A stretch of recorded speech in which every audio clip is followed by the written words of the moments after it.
Welcome to this lesson on direct memory access and the IC 8257, which is a direct memory access controller. In any microprocessor based system, different methods of input-output operations are performed. For example, we have the simple parallel I/O, the serial I/O, the program initiated I/O, which is also called the handshaking technique, and the device initiated I/O, which is an interrupting technique. All these I/O techniques involve the CPU as the central controller, which leads to lot of slowness in the process. When the program initiated I/O is used, if the I/O device is slow, the CPU has to get into number of wait states. In an interrupting technique, the CPU has to branch to an interrupt service routine before the I/O transfer takes place. If large amounts of data are involved in the I/O transfer, these delays are going to be large and the entire process will be slowed down when the I/O transfer takes place through the CPU. One way of overcoming this difficulty is to isolate the CPU, allow the memory and the I/O device to perform the data transfer directly. Such an operation is called direct memory access.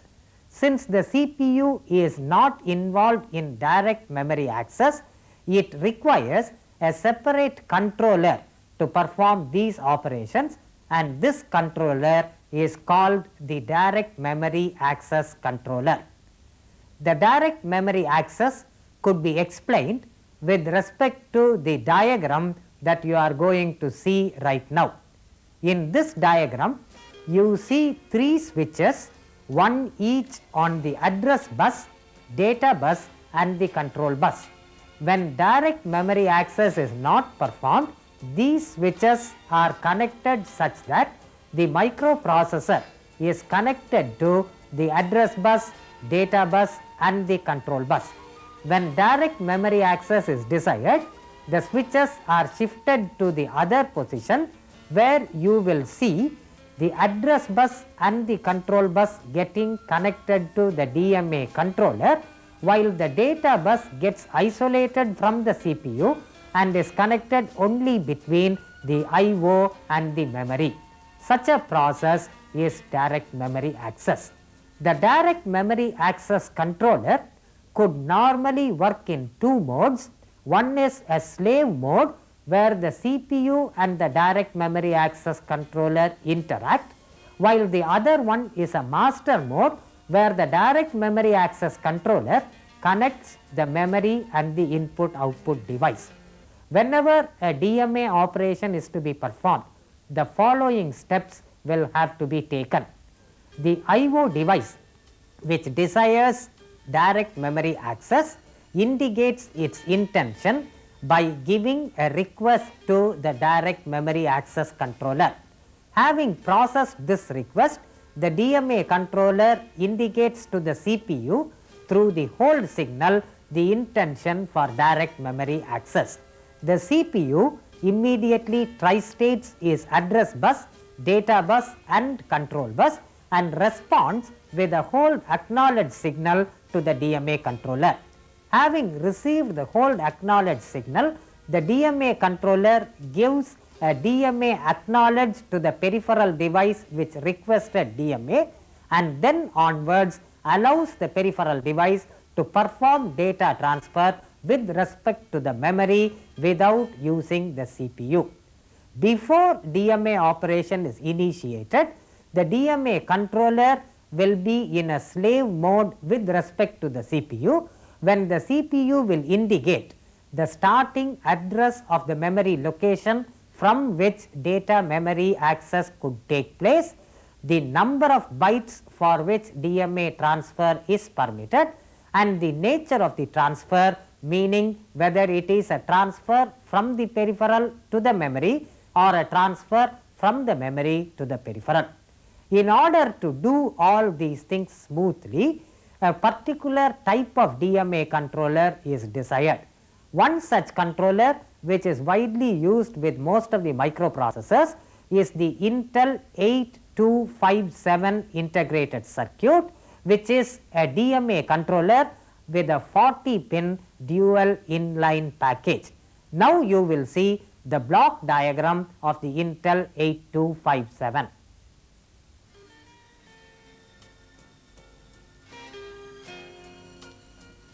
IC 8257 is a programmable 4-channel DMA controller. It consists of the following: 4 DMA channels, control logic to manage data transfer, read-write logic, and data bus buffer.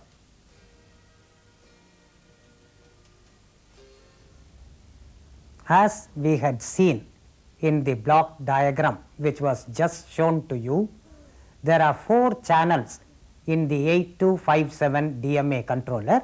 Each channel is connected to a separate input or output device.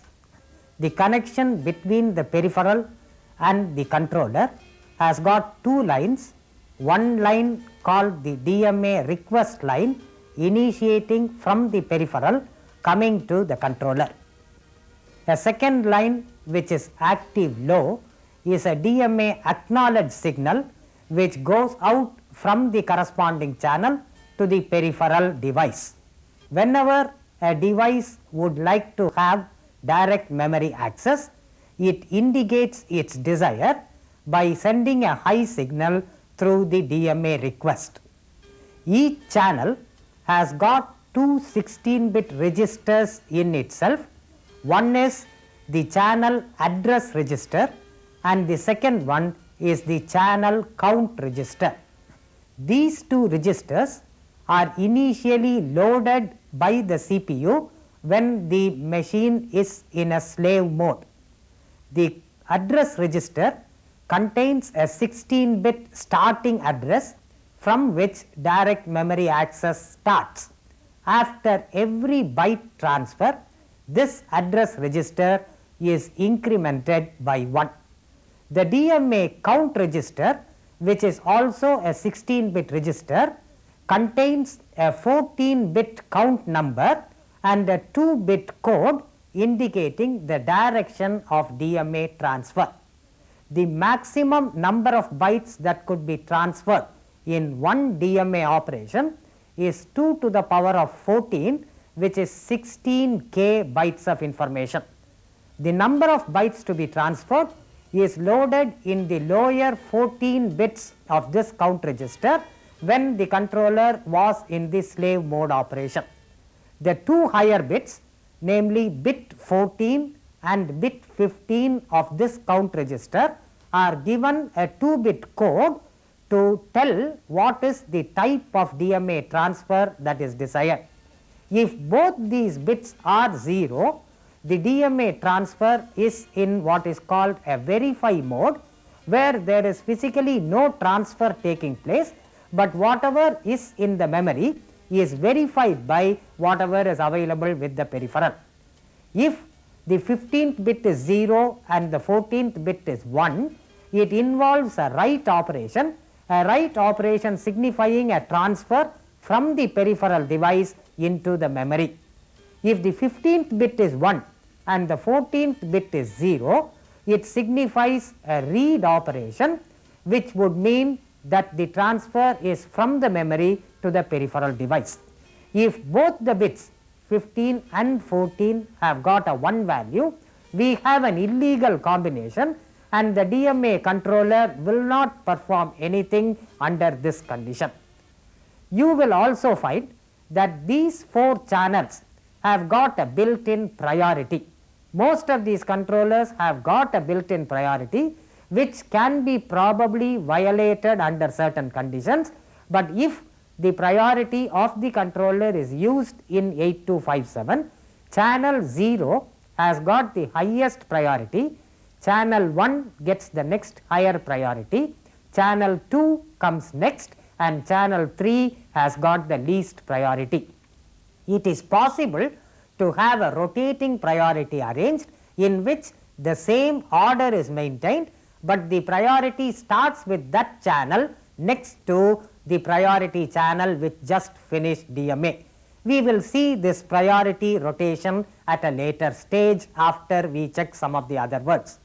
The control logic has got two registers, a mode register which is 16-bit long and a status register which is 8-bit long. The mode register will have to be written into by the CPU with the programmer's program, while the status register will have to be read by the CPU.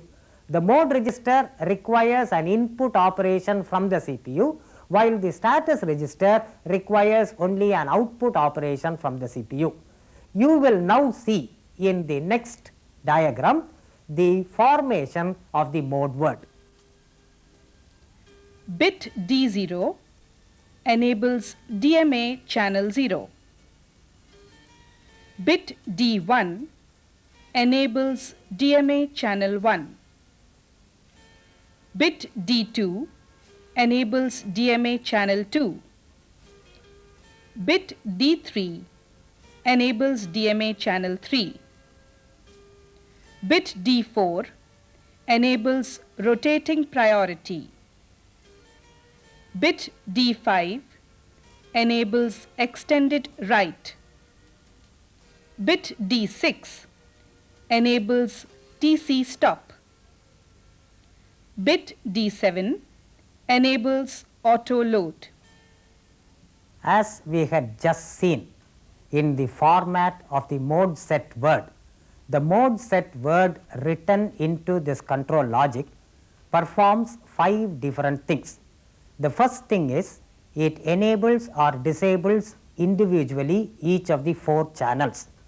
The second thing, it enables a rotating priority.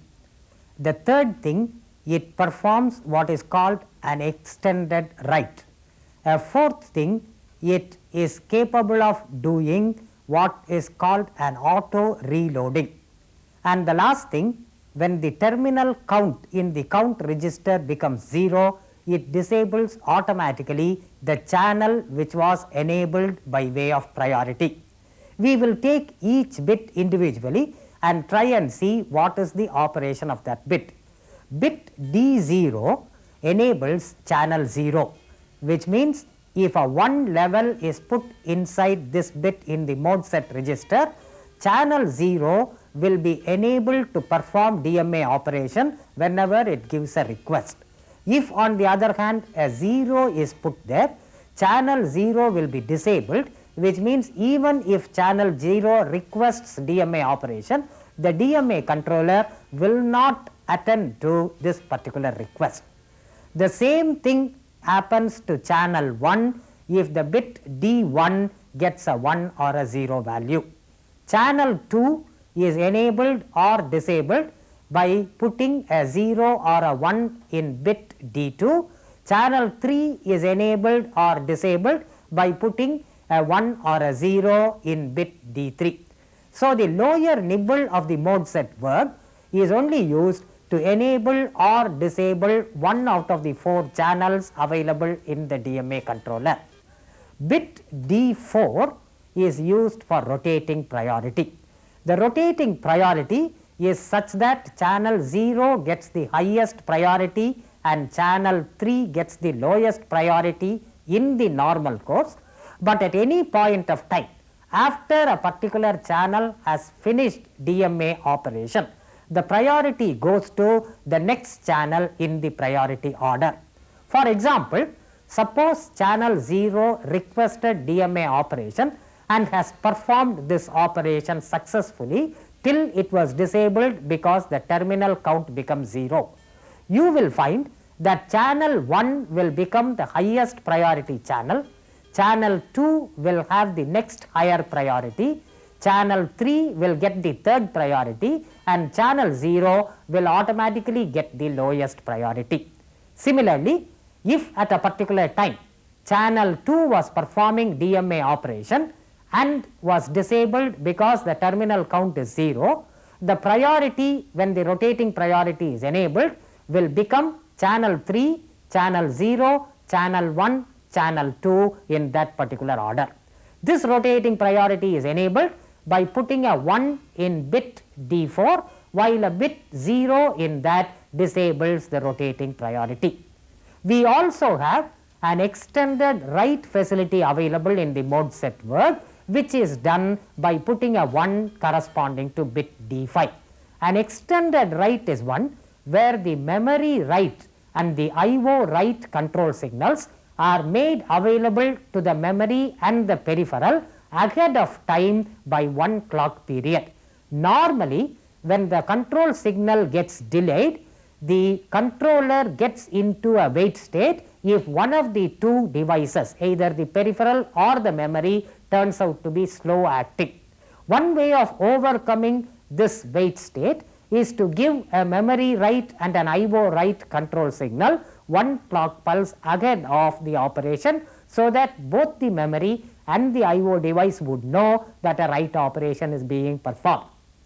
This extended write facility is made available in the DMA controller by putting a 1 signal corresponding to the bit D5. We have a terminal count enable bit in bit D6, which when enabled automatically disables the channel performing DMA transfer whenever the terminal count register of that particular channel reaches 0. The initial count, which tells the number of bytes permitted for the transfer, is loaded into the count register. After each DMA transfer, the count register is decremented by 1, and whenever the terminal count in the count register becomes 0, the channel is automatically disabled if the bit D6 in the mode register gets a 1 value. The highest bit in the mode register D7 enables what is called an auto load operation. This auto load function is available only for channel 2. If the channel 2 has to be disabled because the terminal count reached 0, if the auto load has been set, that is, if bit D7 has got a 1 value, the count will be once again loaded into the count register, and a DMA transfer will be permitted for the same number of bytes once again, because the auto load facility is made available in the mode set register. So, the 8-bit combination that we have put in the mode set register gives a lot of variety of operations as far as the DMA controller is concerned. The DMA controller also has a status register where the status will be available to be read by the CPU at any point of time. Now, let us see the status word format. Bit D0, TC status for channel 0. Bit D1, TC status for channel 1. Bit D2, TC status for channel 2. Bit D3, TC status for channel 3. Bit D4, update flag. You just saw the status word format. The status register is 8-bit long, but only the lower 5 bits are useful when we program the DMA controller. The status word indicates whether each of the channels is still in a count mode or has reached a terminal count mode. Bit 0 of the status register has a 0 value as long as the terminal count of channel 0 has not been reached, and comes to a 1 value when channel 0 reaches a terminal count. In other words, if the count register in channel 0 is non-zero, the status corresponding to bit 0 will have a 0 value. If the count register of channel 0 gets a 0 value, the bit 0 in the status register will get a 1 value. As far as bit 1 is concerned, it indicates the terminal count of channel 1 in the same form. Bit 2 indicates the terminal count of channel 2, and bit 3 indicates the terminal count of channel 3. So, the lower nibble in the status word indicates whether each of the 4 channels have reached the terminal count or not. Bit 4, which is the 5th bit from the lower side, contains an update flag which will have to be set if we want to use the auto reload mode. If the auto reload mode is desired on channel 2, where the count register will be reloaded with the count and DMA transfer will be continued for channel 2, the update flag will contain a 1 value in the status format. So, the status format is only for the CPU to read back and find out what is the status of the DMA controller. The address registers, the count registers and the mode or status register have got certain address combinations which is uniquely defined by the lower 4 bits on the address bus. Bits A3, A2, A1 and A0 have different combinations for different registers in the DMA controller. Now, you will see a diagram which will give you the various address combinations. Address 0000 is used for channel 0 DMA address register. Address 0001 is used for channel 0 terminal count register. Address 0010 is used for channel 1 DMA address register. Address 0011 is used for channel 1 terminal count register. Address 0100 is used for channel 2 DMA address register. Address 0101 is used for channel 2 terminal count register. Address 0110 is used for channel 3 DMA address register. Address 0111 is used for channel 3 terminal count register. Address 1000 is used to write the mode set register and to read the status register.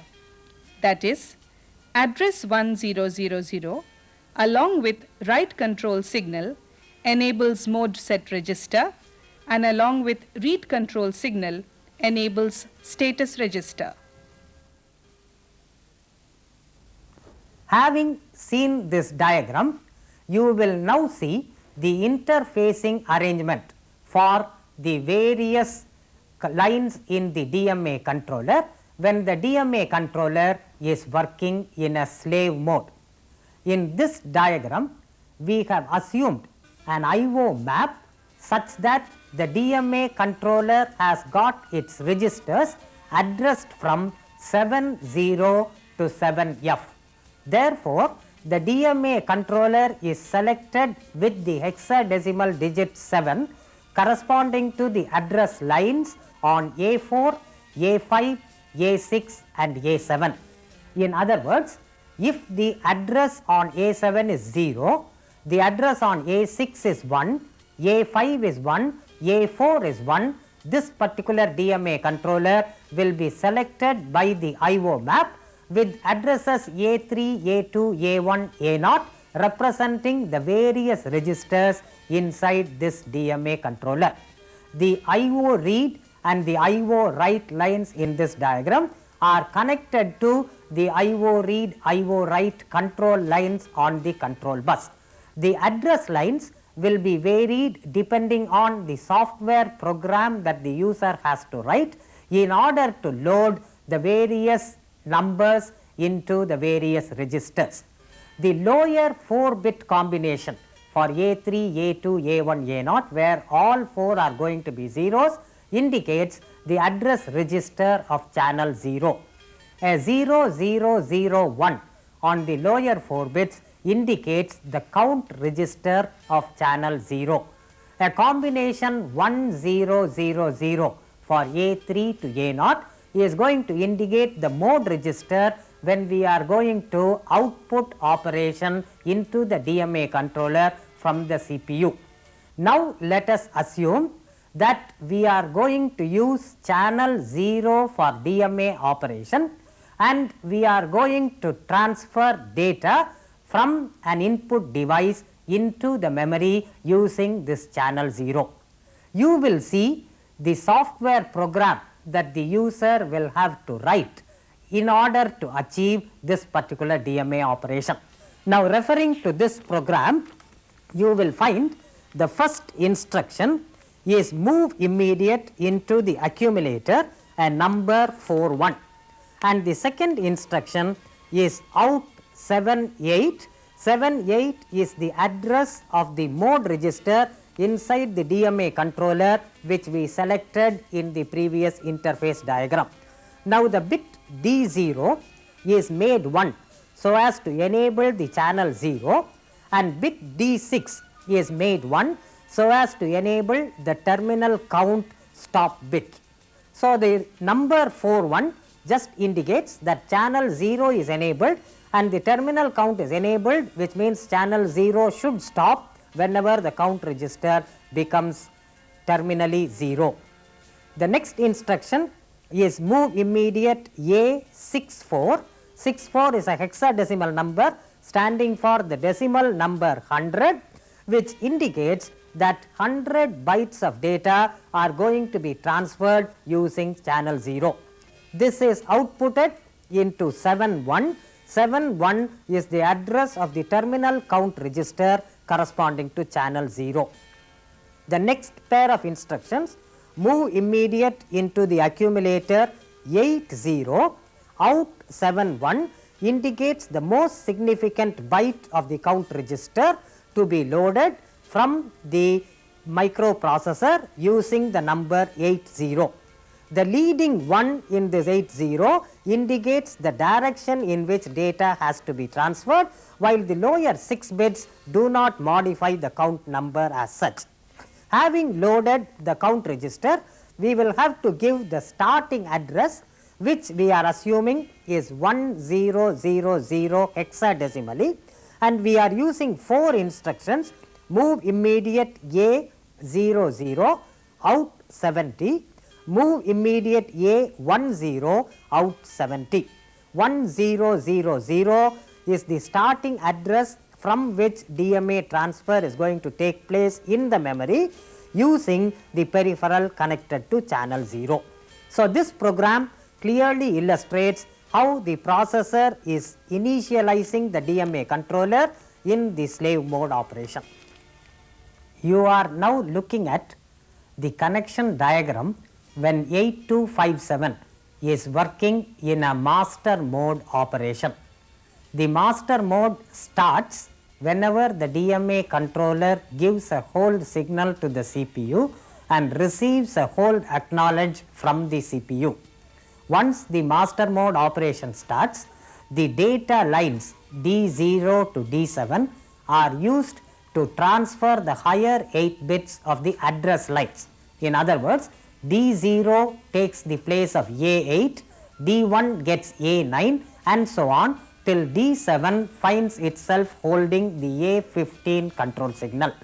A3 to A0, which was used for addressing the various registers, now holds the lower nibble of the memory address. So, A7 to A0 hold the lower 8 bits of the memory address, while D7 to D0 hold the higher byte of the memory address. The IO read and the IO write control signals now change in their direction and are connected to the peripheral device to indicate whether a read or a write operation is initiated from the peripheral. The memory read and the memory write control signal are given to the various memory units, so that each memory unit will decode these lines and find out whether the memory has to perform a read operation or a write operation. In addition to this, there are 2 other control signals involved in the master mode operation.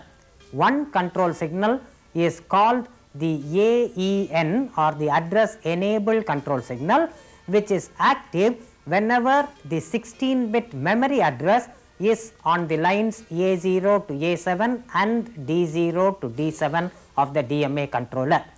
A second control signal is what is called the address strobe control signal, which is made active whenever the DMA controller wants the memory units to latch the address information available on A0 to A7 and D0 to D7. Another important aspect to be noted when the DMA controller works in master mode is that the DMA request from a particular channel should remain high if it requires block transfer as long as the terminal count becomes 0.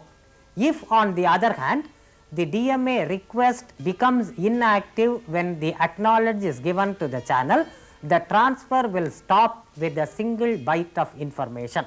Having seen the significant aspects of the 8257 DMA controller, we will conclude this lesson by just mentioning that there is a more superior DMA controller with an IC number 8237, which normally finds its place in the IBM personal computer.